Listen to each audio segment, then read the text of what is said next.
उत्तर प्रदेश के मुख्यमंत्री योगी आदित्यनाथ जी मुख्तार अंसारी के द्वारा अवैध रूप से कब्जा किए हुए ज़मीन को पहले छुड़वाते हैं, फिर उस पर बिल्डिंग बनवाते हैं और उस बिल्डिंग में तकरीबन 72 फ्लैट्स को गरीबों में बांट देते हैं।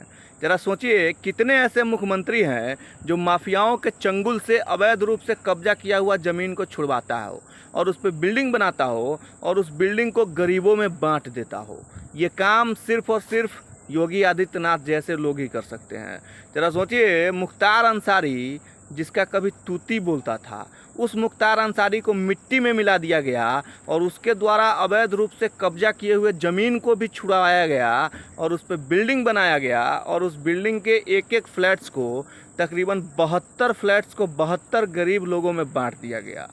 अब समझ सकते हैं ये काम सिर्फ और सिर्फ योगी आदित्यनाथ जी ही कर सकते हैं। और उन्होंने माफियाओं को एक चेतावनी भी दिया और कहा कि गुरु, अब कोई भी अगर ऐसा करने की सोचेगा भी तो उसको मिट्टी में मिला दिया जाएगा। आपको पता होगा कि मुख्तार अंसारी का आज के डेट में क्या हाल हो चुका है, या मुख्तार अंसारी के द्वारा हड़पे गए तमाम प्रॉपर्टी का उत्तर प्रदेश की सरकार ने क्या हाल किया है। वैसे उत्तर प्रदेश में मुख्तार अंसारी का एक समय था कि भैया उसके बिना पत्ता नहीं हिलता था, लेकिन आज उसी के द्वारा हड़पा गया जो गरीबों का ज़मीन था, जो सरकारी ज़मीन पे अवैध कब्जा किया हुआ ज़मीन था, उन सभी को योगी आदित्यनाथ जी न कि सिर्फ छुड़वाते हैं बल्कि उस पर अपार्टमेंट बनवाते हैं, फ्लैट्स बनवाते हैं और उस फ्लैट्स को गरीबों में बांट देते हैं।